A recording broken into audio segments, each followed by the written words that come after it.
कोई आपके रहते आपके कार्यकाल के दौरान कोई ऐसा ऑपरेशन जो आप शेयर करना चाहते हैं? हमारे कार्यकाल में सिक्किम का हुआ था। क्या था सर? सिक्किम का हमारे 3 ऑफिसर थे।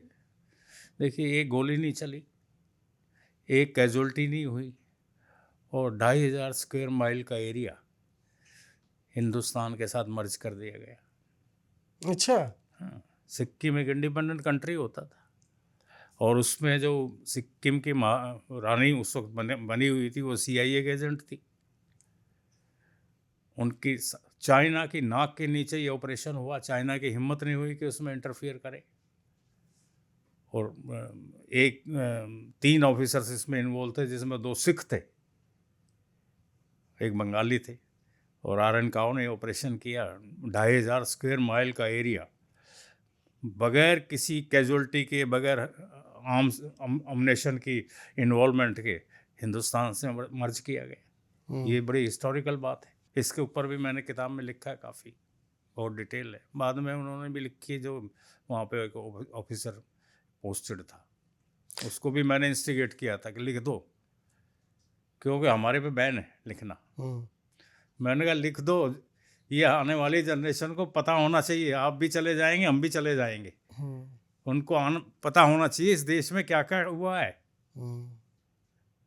और उसके कर्णधार करने वाले कौन थे। आप लोग थे, हम थे, जो जिस किस्म की, जिसका एक आदमी का तो ऑपरेशन होता नहीं है, ये तो कंबाइंड टीम वर्क है।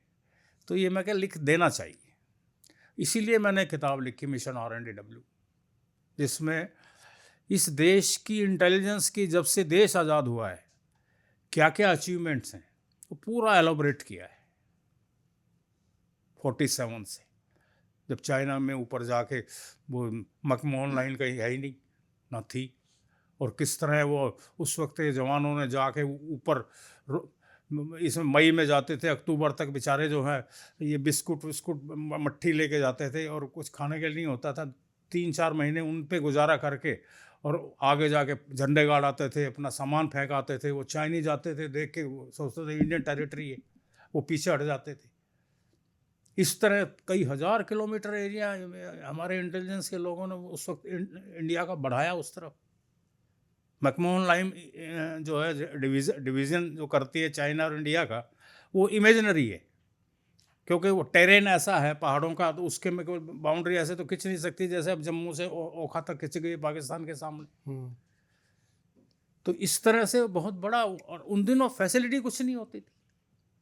उन लोगों का बहुत बड़ा कंट्रीब्यूशन है। और उसमें एक करम सिंह नाम का सिपाही होता था, सिपाही था या जूनियर ऑफिसर था, उसने इतना काम किया कि उसकी रिकॉग्निशन में अब प्रधानमंत्री ने अंडमान निकोबार में एक आइलैंड का नाम करम सिंह आइलैंड रखा है। अच्छा, करम सिंह जी की आप उनका? करम सिंह उसका नाम था, सरदार जी थे वो। जी। हाँ, रॉ के ऑफिसर थे? तब रॉ नहीं था, तब IB थी। अच्छा। रॉ 68 में बना है, अच्छा। 1968 में, तब IB थी। तब ये एक्सटर्नल काम भी IB करती थी, इंटरनल भी। अब IB इंटरनल करती है, और RNDW एक्सटर्नल करती है। आपने 47 का जिक्र किया, 71 का, और आपको क्या लगता है रॉ का एक बड़ा अचीवमेंट जो आप बता सकते हैं? आजकल हाँ, आजकल या पहले भी, कभी भी कोई एक बड़ा, कभी? आजकल अब देखिए कि अगर आप ये देखें, ये अजीत डोभाल जो बैठे हैं, ये तो रियल टास्क मास्टर है, और पक्का नेशनलिस्ट है, काम करने में दिलेर है।